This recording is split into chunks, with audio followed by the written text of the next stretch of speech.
quise colocarle como título a esta palabra: velando con los dos ojos abiertos. ¿Cómo se llama? Pero necesito que lo diga fuerte, porque afuera le están haciendo competencia y ellos no pueden ser más alegres que nosotros en la adoración. Diga conmigo: velando con los dos ojos abiertos. Eso. ¿Cuántos trajeron los dos ojos? ¿Cuántos tienen solo un ojo? ¿Cuántos no tienen ojos? Una vez estaban dos excursionistas en una selva muy espesa y estaban tratando de buscar ciertos animales, y de un momento a otro apareció un grande león, un león hambriento que llevaba semanas sin comer, y apenas vio a los dos excursionistas se lamió los bigotes. Entonces uno de los dos excursionistas, al ver al león grande, se paniqueó, como decimos acá, se inmovilizó, se inmutó y empezó a sudar y quedó en shock. Mientras que el otro tomó lenta y despaciosamente sus zapatillas Nike y se las empezó a poner en silencio. Entonces el que estaba con mucho miedo lo miró y se le rió en la cara y le dijo: ¿usted qué cree, que va a correr más rápido que el león? Ya nos morimos. A lo que el otro excursionista contestó: yo no necesito correr más rápido que el león, yo necesito correr más rápido que usted. Velando con los dos ojos abiertos. Y es que yo quiero que cuando usted hoy salga de la iglesia, cuando usted salga de este lugar, pueda entender y vivir según la posición bíblica cómo debemos esperar la venida de nuestro Señor Jesucristo. No podemos quedarnos inmóviles, impávidos, quietos a la expectativa, sabiendo que nuestro Señor en cualquier momento va a venir por su iglesia. Y este pasaje nos muestra un paralelo entre dos tipos de creyentes. Y yo quiero que usted en esta mañana pueda hacer el ejercicio de identificarse, evaluarse. ¿Qué tipo de creyente es usted?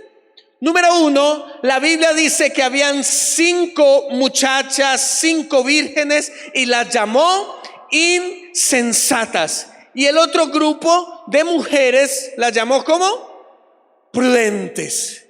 Dentro de la iglesia del Señor hay dos tipos de creyentes. Un tipo de creyente que es prudente, que es sabio, y hay otro tipo de creyente que es totalmente insensato. Y yo quise investigar un poco más a profundidad qué significaban estas dos palabras. Y quiero iniciar por la palabra prudente. La palabra prudente viene del griego frónimos. Frónimos, ¿qué significa? Viene de la palabra curiosa. Es una persona sensata, sagaz, inteligente. Le dije que viene de la palabra frónimos. Y hay muchas palabras en el español, en el castellano, que viene de frónimos, como por ejemplo, ¿ha escuchado usted la palabra frenético? ¿Ha escuchado usted la palabra frenesí? Frenético es una persona que se pone violenta ante las circunstancias. Frenesí es un estado de la mente que hace que las personas no se puedan quedar quietos. Es decir, que cuando Dios utilizó la palabra prudentes, no estaba pensando en una viejita sentada en una silla mecedora, esperando que pasara la tarde y que pasara el calor para sentarse en su cama y decir: yo no salgo a la calle porque soy prudente. No, estaba pensando en un tipo de personas sagaces, astutas, audaces, llenas de frenesí, de movimiento, llenas de vida espiritual. Prudente no significa estar quieto esperando la venida del Señor, sino que significa activamente estar desarrollando pacientemente la espera. Por eso habla de la sagacidad, de la astucia, de pensar en la situación en la que se está. Por lo contrario, vemos otro tipo de vírgenes, otro tipo de creyentes, las vírgenes y los creyentes insensatos. Y la palabra insensata viene del griego moros. ¿Y sabe qué significa la palabra moros? La palabra insensato significa aburrido, necio, insensato moralmente. Otra traducción de la palabra insensato, de la palabra moros, es cabeciduro, aparentemente absurdo, dice el diccionario griego. Y esa palabra me quedó sonando, aburrido. Habían 5 vírgenes aburridas que estaban esperando a su Señor, pero yo me las imagino diciendo: ay, ya ese no va a venir. Uy, qué pereza. No, ese se retarda un poquito. Acostémonos a dormir. No, qué aburrido. Yo me puse esta ropa y como que no me sale, porque las otras vinieron de rojo y yo estoy de azul. Un tipo de creyente aburrido, que cuando los otros creyentes le dicen: ¿usted es cristiano? Y le dice: pues sí, ¿qué más le vamos a hacer? Es ese tipo de mujer que se va a casar y no está feliz. ¿Se ha visto una mujer feliz? Cuando le pidieron matrimonio, cuentan las horas, están pendientes que los zapatos le salgan con el vestido, que la decoración le salga con la torta, que los invitados lleguen, y ella está moviéndose. Esas son los prudentes, mientras que las insensatas son las que dicen: yo no estoy haciendo nada, la verdad, ni tengo ánimo de que algo suceda. Y Dios está haciendo el paralelo porque dentro de nosotros puede haber un espíritu prudente o puede haber un espíritu insensato. Y la primera pregunta de análisis, de reflexión es: ¿qué tipo de cristianismo estás viviendo esperando la segunda venida del Señor? ¿Eres de los que dicen que la vida cristiana es aburrida, que siempre lo mismo, que por qué no hay cambios, que por qué no mejor nos enfocamos en otras cosas? ¿O verdaderamente tú eres las que dice: yo soy prudente porque estoy moviéndome y esperando que Cristo venga por mí? ¿Estás hallando satisfacción en la vida cristiana? ¿Estás alegre porque estás dentro de la iglesia del Señor? ¿Estás feliz porque estás trabajando para que cuando llegue nuestro Señor te halle despierta y apersinada? Y es una pregunta que cada uno de ustedes debe hacerse en su corazón. Pero quiero ir al versículo 9 para que entendamos un poco más la actitud de estos dos grupos de personas. El versículo 9 dice así: mas las prudentes respondieron diciendo: para que no nos falte a nosotras y a vosotras, id más bien a los que vende y comprad para vosotras mismas. Ahora, ¿por qué estas mujeres dijeron esto? La respuesta está en el versículo 6: porque a medianoche, a la hora más improbable, en el momento en el cual nadie se lo esperaba, hubo un rumor. ¿Cuál era el rumor? Viene el esposo. Estas mujeres prudentes habían visto al esposo, habían visto la caravana. La tradición judía decía que cuando el esposo llegaba a la casa de la mujer, se comprometía con ella. Después hacían un pacto entre familias y le decían: pronto nos vamos a casar, ya délo por un hecho, pero vamos a entrar en un periodo que se llama el desposorio. Una tradición que podía durar hasta un año. Es decir, se comprometían aunque todavía no eran esposos. Pero lo lindo de esta ceremonia es que el esposo jugaba con la suspicacia de la esposa. La esposa estaba en casa diciendo: ¿cuándo va a llegar este hombre? ¿Cuándo me va a ser suya? ¿Cuándo voy a tener la boda de mis sueños? Pero había un silencio total. Y entonces empezaba el novio a echar rumores en el pueblo: el jueves me voy a casar. Y lo decía en la plaza. Entonces la mujer empezaba a preguntar: ¿y usted ha escuchado qué ha dicho ese muchacho? Y como los chismes vuelan, ¿qué decían? El jueves. Entonces la muchacha, ¿qué hacía? Para el jueves voy a estar bien bonita. Y se mandaba a maquillar, se arreglaba las cejas, se depilaba, se compraba la faja. Pero como era la suspicacia del novio, el jueves no llegaba. No porque fuera novio, sino porque quería levantar la expectativa en esa mujer. Y esa mujer no se sentía decepcionada porque él no llegaba. Por lo contrario, decía: ay, está pensando en mí, porque si me mandó a decir que el jueves y no vino el jueves, significa que está cerca. Y el rol era que en el momento menos pensado, sin avisarle a nadie, el novio venía con su comitiva y decía: voy a ir por mi esposa. Y en el camino, mientras nadie sabía, iba diciendo: me voy a casar, salgan conmigo. Así que la novia no sabía el día que iba a llegar, pero ya estaba preparada. Por eso la palabra de Dios dice: nadie sabe el día ni la hora en que va a llegar. Es más, cada vez que nosotros escuchamos rumores de la venida de Cristo, quizá lo más probable es que en esa temporada no venga. Y no lo hace para martirizarnos, sino por lo contrario, para que nosotros como esposa anhelante de Él podamos decir: Cristo, ven por nosotros porque te anhelamos. Pero el esposo decidió venir a medianoche. Diga conmigo: ya es medianoche. Dígale al que tiene al lado, dígale: ya es medianoche. ¿Qué significa esto? Que Cristo está cerca. Estamos viviendo la medianoche de la iglesia.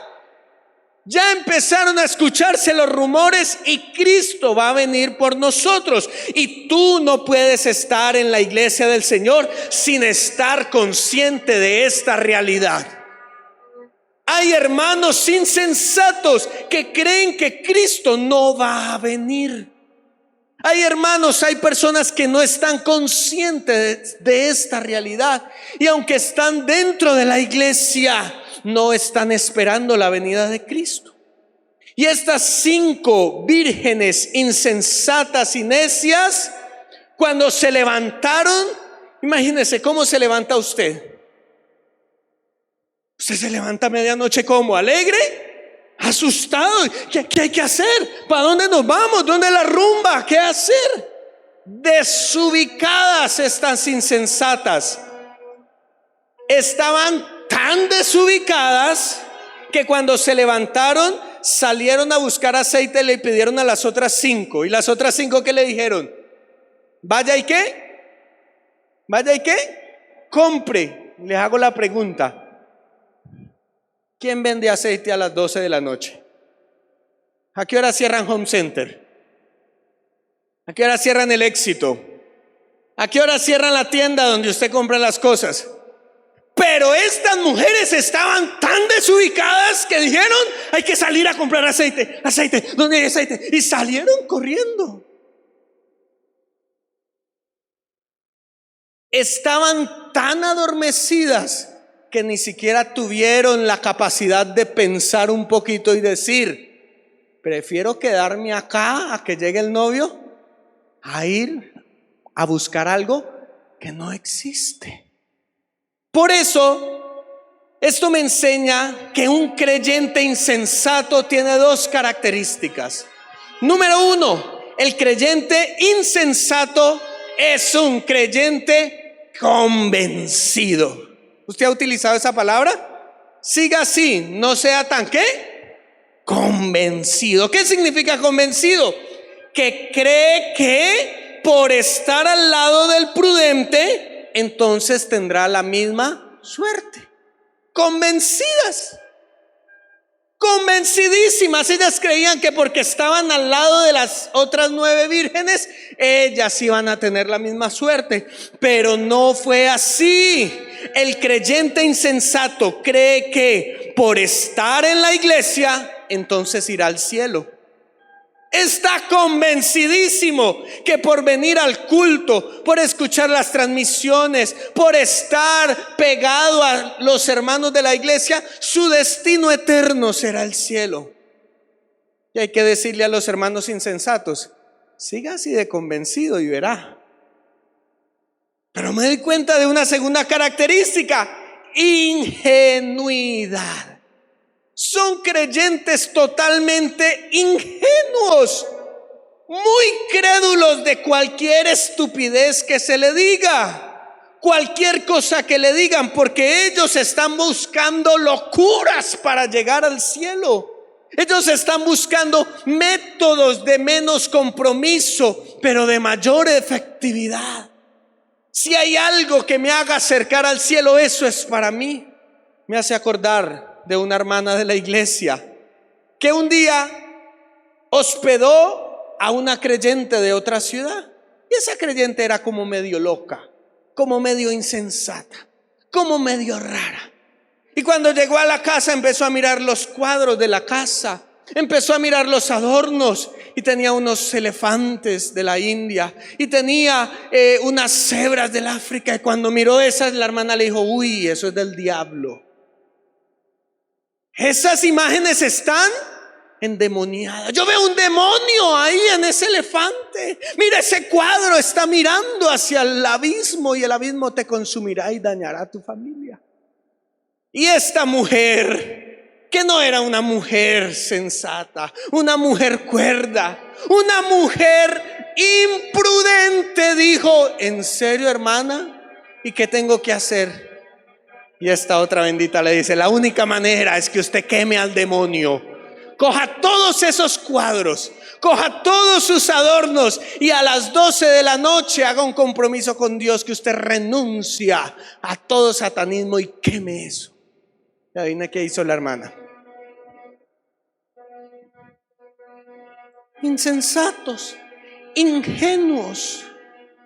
Hermano, la seguridad de nuestra salvación está en las Escrituras, y no en leerlas, sino en vivir de manera prudente, de manera activa, de manera que yo refleje que si Cristo viene esta noche, yo estaré por Él, por lo que yo soy, no por lo que hago o lo que tengo. Mientras que las que eran sensatas nos muestran una cualidad. La característica del creyente prudente es su seguridad. ¿Su qué? Seguridad. Un creyente sensato tiene seguridad. Mire, me llama la atención que estas 5 mujeres sensatas no solamente fueron prudentes porque estaban preparadas. No solamente fueron prudentes porque tenían el aceite necesario. No solamente fueron prudentes porque esperaron, también ellas fueron prudentes porque no se dejaron desviar de su propósito. El no tener la seguridad del propósito de estar esperando a su Señor hubiera terminado la historia no en 5 vírgenes que se perdieran, sino en 10 vírgenes insensatas. Porque estas 5 le dijeron: ¿qué hacemos? Denos de su aceite. Y las 5 sensatas estaban preparadas. Dice que tenían sus candelabros, dicen que tenían unas jarras de aceite. Y ellas pensaron: si yo les doy del aceite, no solamente me va a escasear a mí, sino también a ellos. Así que no me voy a dejar sacar del encuentro con mi Señor. Fueron sensatas, porque la sensatez no solamente es estar preparado, sino también enfocados. Usted puede estar muy preparado para el rapto de la iglesia, pero si no está enfocado en la misión de la iglesia, puede convertirse en un creyente insensato. Y voy a volver a repetir eso. Usted puede tener todo el conocimiento de la palabra de Dios. Usted tiene todas las escrituras. Usted puede haber venido al curso de escatología con el pastor Rubén. Usted puede estar seguro de que su Señor vendrá. Pero si usted no está enfocado en la misión, cualquier persona te sacará de tu eternidad. Y mire lo que nos enseña el pasaje, que muchas veces los que están cerca nos pueden desenfocar de nuestra eternidad. Por ejemplo, la familia puede insinuarnos a que nos salgamos de la iglesia. Muchas veces son los mismos hermanos insensatos con los que venimos a la iglesia que nos dicen: ¿para qué nos comprometemos tanto si Dios nos ama y todos vamos a ir al cielo? ¿Qué cuento de compromiso? Esperemos, tranquilos, que si todos estamos acá estamos seguros. No, hay que estar enfocados en la misión de Cristo. Y quiero hacerle la pregunta: ¿cuál es la misión de la iglesia? Y le hago la pregunta, si usted contestó, ¿está usted enfocado en eso? ¿Está usted enfocado en hacer nuevos discípulos? ¿Está usted enfocado en servir al Señor a través del servicio a los demás? ¿Está usted identificado con lo que está pasando en la catedral de vida? ¿O es usted de los que escuchan lo que pasa en los programas de la iglesia y dice: ay, eso estaba pasando, ay, es que no me contaron, es que yo no tengo WhatsApp, es que yo no vine al culto del miércoles, ay, ¿cómo así que hicieron eso tan chévere? Si tú estás desenfocado de la misión, no creas que eres prudente, eres un creyente insensato. Usted debe mantenerse enfocado. Por eso el mandamiento para la iglesia es velad. ¿Cuál es el mandamiento? Velad. Velad, porque no sabéis, dice el versículo 13, velad, pues porque no sabéis el día ni la hora en que el Hijo del Hombre ha de venir. ¿Y cómo se vela? ¿Durmiendo? Estando enfocados en la misión. ¿Qué tan comprometido estás con la misión de la iglesia? ¿Qué tan comprometido estás con la misión de Dios? ¿Piensas entre semana y dices: Señor, ¿qué puedo hacer por el reino de Dios? ¿Estás haciendo algo para que tu vida se llene de ese aceite? Pero yo les dije cuál era el título de esta enseñanza. ¿Cuál era el título? ¿Velando qué? Con los dos ojos abiertos. A ver, ¿cuántos trajeron los dos ojos? Parpadee. ¿Por qué con los dos ojos? Ya le enseñé cómo estar velando, activamente, preparado, enfocado en la visión. Pero hay que velar con los dos ojos, porque hay algunos hermanos que les gusta velar así. Y usted se ha dado cuenta que la mayor mentira para trasnochar es: voy a cerrar un ojito para descansar. Porque ¿qué pasa si uno cierra un ojito? Ay, ¿les ha pasado? Voy a orar con un ojito cerrado. Es más, por eso usted en su casa ni debe cerrar los ojos al orar. ¿Por qué hay que velar con los dos ojos cerrados? En el Antiguo Testamento vemos una historia similar a la de las 10 vírgenes. Si usted me acompaña al primer libro de Samuel, capítulo 11, le explicaré de qué se trata. Jorge, si tienes la imagen, en 3 minutos tienes que ponerla. Primera de Samuel, capítulo 11. ¿Está conmigo? Dice la palabra de Dios así. Primer libro de Samuel, capítulo 11. Después subió. ¿Quién subió? Pero dígalo fuerte. ¿Quién subió? Naas, que era ¿de dónde? Amonita, de Amón, y acampó contra Jabes de Galaad. Y todos los de Jabes dijeron: ¿a quién? Naas, haz alianza con nosotros y te serviremos. ¿Y quién? ¿Cómo se llamaba? No dígalo fuerte, ¿cómo se llamaba? Es que los carros no me dejan escuchar. ¿Cómo se llamaba? Naas, no se le olvide ese nombre. Amonita respondió: con esta condición haré alianza con vosotros, que a cada uno de todos vosotros saque el ojo derecho y ponga esta afrenta sobre todo Israel. Versículo 3. Entonces los ancianos de Jabes le dijeron: danos 7 días para que enviemos mensajeros por todo el territorio de Israel, y si no hay nadie que nos defienda, saldremos a ti. ¿Qué tiene que ver esta porción con las 10 vírgenes? Que no solamente hay que estar velando, sino que hay que estar velando con los dos, ¿qué? Ojos. Mire lo que pasó. Jorge, ¿ya está lista? Mire lo que pasó. En Israel habían, ¿cuántas tribus habían? 12. Pero usted sabe que siempre hay 2 tipos de creyentes, 2 tipos de vírgenes y 2 tipos de tribus. Unas tribus que eran ¿qué? Sensatas, y otras tribus que eran ¿qué? Insensatas, imprudentes. Y si usted mira este mapa, se da cuenta que la tribu de Gad, que está allí, la tribu más bonita de todas, la tribu de Rubén, y la media tribu de Manasés decidieron quedarse al oeste del río Jordán. ¿Sí ve el mar del norte y el río Jordán? ¿Por qué tomaron esa decisión? Porque eran imprudentes, porque eran perezosas. Cuando Moisés fue a tomar la tierra prometida y cuando Josué fue a tomar la tierra prometida, estas 2 tribus y media le dijeron a Moisés: Moisés, qué pereza pasar el Jordán, quedémonos aquí. No, qué pereza pasar por allá el Jordán.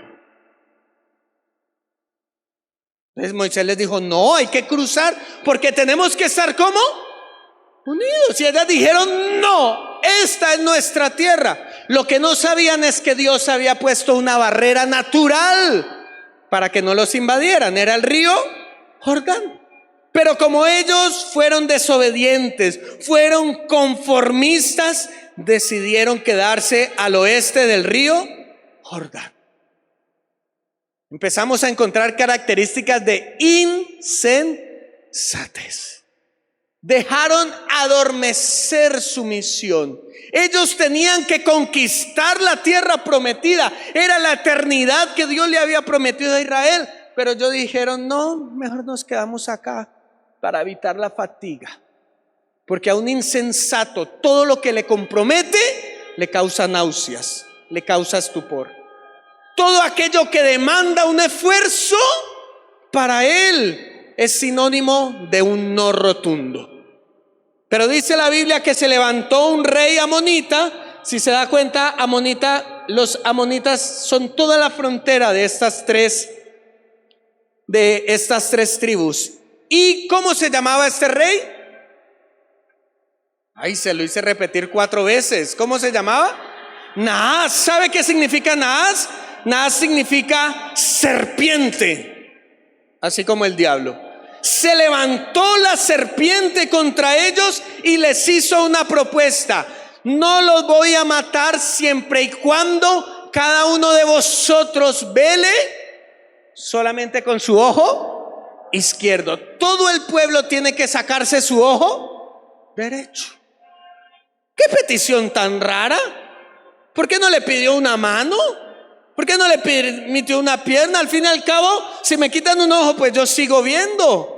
Creo que le hubiera quitado mayor movilidad al pueblo de Israel si le hubiera hecho quitar una mano, o los hubiera dejado cojos, o les hubiera quitado la lengua. Pero esta serpiente era astuta y dijo: dame tu ojo derecho, quiero que nada más habites en esta tierra con tu ojo izquierdo. ¿Sabe por qué? Porque los israelitas cuando iban a la guerra, igual que todos los soldados, en su mano izquierda tomaban el escudo, y en la mano derecha, ¿qué tomaban? La espada. Y cuando venía el enemigo a embestirlos, ellos cogían el escudo y se protegían ¿Y con el ojo derecho qué hacía? Miraba al enemigo para atacar. En otras palabras, la serpiente quería que el pueblo de Israel perdiera la capacidad de atacar, que siempre estuviera a la defensiva, que no tuviera la capacidad de levantarse, hacerle lucha a ese imperio satánico. Él quería que ya no pudieran empuñar la espada en su mano. Y quiero decirte que Satanás está conforme que estés en el lugar donde estés, siempre y cuando estés dormido, estés derrotado, estés adormecido, estés en una nebulosa espiritual. Mire, si usted se da cuenta, a Anaás no le importaba que Israel estuviera en su terreno. Lo único que no le importaba a la serpiente era que tuviera la capacidad de atacarlo en un futuro. Asimismo, Satanás está feliz que muchos hermanos estén en la iglesia, pero con su ojo derecho cerrado, sin capacidad de atacarlos, sin capacidad de vencer a las tinieblas, sin la capacidad de levantarse y decir: yo hago parte del reino de Dios y voy a extender su reino. Satanás está feliz que tú sirvas en el ministerio, pero de una manera fría. Satanás está feliz que tú vengas al culto y digas: yo soy un cristiano, pero entre semana ni siquiera hago guerra espiritual. Satanás está contento con la iglesia que se reúne miércoles tras miércoles, domingo tras domingo, pero que ha perdido la capacidad de enfrentarlo directamente a él. Por eso hay que estar velando, pero con los dos ojos abiertos. Porque estar velando de manera sensata significa que aunque puedo defenderme, también puedo atacar todas las obras de las tinieblas que vengan sobre mi vida. Pero hay muchos hermanos que están adormecidos y me duele eso. Y yo oraba y decía: Señor, que no pase hoy en el culto, por favor, que no pase hoy en el culto. Y cuando estábamos cantando decían: hoy puedo danzar con libertad. Y yo miraba a los hermanos y los hermanos: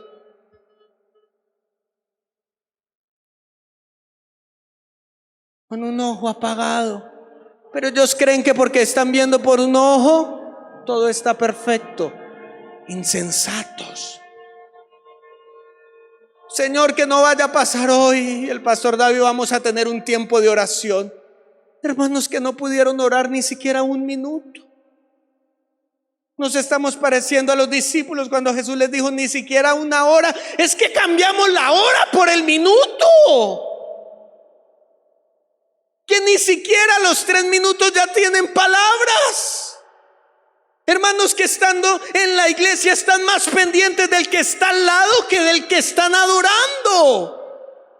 Hable con la persona de al lado, moleste, y ellos creen que no está pasando nada en el mundo espiritual. Y en realidad, cuando tú estás apagado, significa que Satanás te quitó tu ojo derecho. Cuando tú no tienes la percepción del mundo espiritual, sino que crees que estar con el Señor es estar en el aburrimiento, en la normalidad, entonces déjame decirte que estás al borde de ser un creyente insensato. Si tú mismo no entiendes que Dios te dio 2 ojos para estar activo, entonces Satanás te tendrá en el lugar que él siempre ha querido. Así que dígale al que tiene al lado: hay que estar velando, pero con los 2 ojos abiertos, con una vida de fervor, con una vida de oración. Mire lo que pasó en el versículo 10 del pasaje que estamos leyendo de las vírgenes. Pero mientras ellas iban a comprar, vino el esposo, y las que estaban preparadas entraron con él a las bodas, y se cerró ¿la qué? La puerta. Se cerró la puerta. Y cuando llegaron ellas le dijeron: Señor, ábrenos. Efectivamente, estas vírgenes consiguieron aceite, pero ya era demasiado tarde. Ya las puertas se habían cerrado. Ellas creyeron que su esposo les iba a perdonar por no estar preparadas. Apelaron a sus pensamientos. Mi esposo, mi Dios es bondadoso, Él es lleno de amor. Pero en cambio solamente encontraron juicio, indiferencia y olvido, porque su Señor les dijo: no las conozco. Pero ese no era el novio del que yo me enamoré. ¿Cómo que no me conoces? No te conozco, pero aquí traigo el aceite. No te conozco, no puedes entrar a la fiesta. Algo que me he dado cuenta como pastor es que el 80% de los hermanos de la iglesia creen que habrá una segunda oportunidad para los cristianos que se quedan después del rapto. Siempre que doy la clase de escatología, y usted que ha estado conmigo en la clase de escatología, siempre hago la pregunta: ¿qué pasa si un hermano se queda después del rapto? Y la respuesta, por no decir de todos, para no hacer quedar mal a todos, pero del 80% dicen: va a haber una segunda oportunidad. Nos vamos a arrepentir en la tribulación, no nos vamos a dejar marcar por la bestia. El Señor es tan hermoso y tan lleno de amor que Él nos va a dar una segunda oportunidad. Al fin y al cabo, Dios es amor y bondad. Pero déjeme decirle que por eso Mateo usó el término: se cerró la puerta. Y más atrasito en el capítulo 24, versículo 33, Jesús dijo: velen, porque la venida del Señor será como en los días de Noé, que se estarán casando y dándose en casamiento hasta el momento en que empiece a llover y las puertas del arca, ¿qué? Y usted conoce la historia de Génesis. Entren al arca, sean sensatos, sean prudentes, comprométanse con la misión, creámosle a Dios y a sus siervos, seamos obedientes. Pero ¿qué dijeron las personas? Eso es una locura. Hasta que empezó a llover y empezó a subir el arca, fue cuando llegaron al arca y le dijeron: Noé, Noé, llegamos, ábrenos. Pero ¿qué hizo Dios con la puerta del arca? La cerró, la cerró. Y permítame, con todo el respeto que usted se merece, decirle que si usted piensa que habrá una segunda oportunidad de salvación después del rapto, usted es una de las 5 vírgenes insensatas. Si usted cree que el día del rapto no fue con el Señor y después el Señor le va a dar otra oportunidad igual, usted es un creyente insensato. Si usted no está viviendo para recibir ahora a su Señor, se convierte en un creyente insensato. Por esto este pasaje es una advertencia dirigida específicamente a los que están dentro de la profesión de la iglesia, que no deben presumir su futuro, que es incondicionalmente asegurado. Por lo contrario, todos debemos estar esperando el banquete, y hasta el momento en que Él venga no hay diferencia entre el que es sensato y el que es prudente. Por eso lo único que hará que sepamos quién es insensato y quién es imprudente es la crisis que traerá el rapto de la iglesia. Usted puede estar escuchando este mensaje y decir: wow, Cristo está cerca, pero seguir viviendo como si no estuviera comprometido como la visión de Cristo, creyendo que no va a pasar nada. Por eso quiero cerrar con lo que hicieron estas mujeres. ¿Por qué fueron sensatas? Porque ellas entendieron la importancia de mantener nuestras lámparas encendidas y con aceite. Usted debe tener claridad de que usted tiene que tener su vida espiritual encendida y con mucho ¿qué? Aceite. Pastor, ¿y cómo hago yo para tener mi vida encendida? Para tener ese aceite que me dure hasta la venida de Cristo. Mire, mi hermano, en nuestras vidas el aceite de la preparación se acumula gota a gota. por medio de una vida que agrada al Señor. Ese aceite que te llevará al cielo no está en el mundo. Ese aceite no se puede comprar con dinero, ni se puede comprar con lo que tú crees que eres o no eres. Las asistencias a las reuniones de culto les agrega una gota de aceite a nuestras lámparas. Otra gota viene a través de años de servicio. Otra gota llegará cuando usted saca un día a la semana para ayunar, cuando usted hace una oración familiar, cuando usted hace un altar familiar. Usted está agregando cada gota que le llevará a la eternidad. Cuando usted toma el control de los apetitos de su carne, cuando usted dice no voy a seguir pecando, voy a apartarme del pecado para Dios, entonces usted está llenando su lámpara. Cuando usted evangeliza, cuando usted sale a predicar en las noches, cuando usted sale al parque a hablar de Cristo, cuando usted lo hace a través del WhatsApp, gotas de aceite están rebosando en tu lámpara. El estudio de las Escrituras hará que haya mucho aceite en tu vida, porque cada acto de dedicación y obediencia constituye una gota que se agrega a nuestra reserva espiritual. ¿Cómo está tu reserva espiritual? ¿Cómo está tu aceite? Y si usted recuerda, ¿cómo se llamaba el rey amonita? ¿Y qué significa Naad? Serpiente. La serpiente quería engañarlos. Están en su territorio, pero deme su ojo derecho. Duérmase en el lugar en el que está. Pero hubo un hombre que dijo: esto no puede ser posible, y se llamó Saúl. Saúl fue diferente y no cayó en el juego de Naas. Saúl fue prudente. Gad, Manasés y Rubén fueron insensatos, pero Saúl, que era de la tribu de Benjamín, dijo: no le voy a creer a la serpiente, sino por lo contrario hizo algo al respecto. Y si usted mira el pasaje de Samuel capítulo 11 versículo 5, dice que he aquí Saúl, que venía del campo tras los bueyes, y preguntó: ¿qué tiene el pueblo que llora?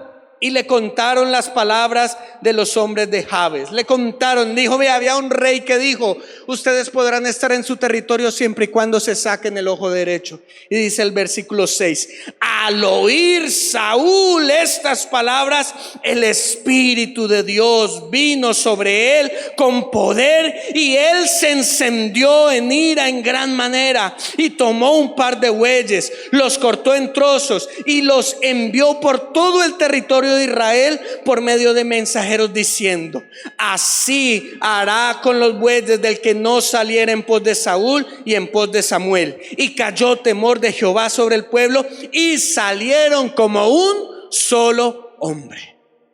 ¿Qué hizo la diferencia en Saúl para que no se dejara amedrentar de la serpiente? Que Saúl tenía su lámpara encendida y era un creyente lleno del Espíritu Santo. ¿Eres tú un creyente lleno del Espíritu Santo? Vino sobre él el Espíritu del Señor. Preguntas de reflexión. ¿Hace cuánto no hablas en lenguas? Preguntas de reflexión. ¿Hace cuánto no caen lágrimas por tu rostro porque la presencia del Espíritu Santo vino sobre tu vida? ¿Cuándo fue la última vez que saliste de una reunión y dijiste: Dios me ministró? Porque déjame decirte que si tú no tienes la capacidad de contestar estas preguntas, no creo que hagas parte de las vírgenes que están preparadas. La unción del Espíritu Santo es el fuego que necesitan nuestras lámparas. Por eso quiero que usted se coloque sobre sus pies y quiero que se lleve en esta semana un versículo. Quiero que esta palabra quede en su corazón y usted diga: Dios, ¿soy yo un creyente sensato o un creyente insensato? Que usted diga: Señor, ¿me han sacado mi ojo derecho o no me han sacado mi ojo derecho? Dice Zacarías capítulo 4 versículo 6. Y dije, ¿qué es? Y él dijo, Zacarías capítulo 4 versículo 6. Entonces respondió y me dijo, no es con ejército ni con fuerza, sino con mi espíritu, ha dicho Jehová de los ejércitos. Yo quiero que tú pienses, este miércoles, ¿qué tenemos, pastor? Tenemos una vigilia. ¿Ya usted sabía eso o no? Ay, estaba dormido, pastor, que el 20 de julio es jueves y es festivo. Y yo solo sabré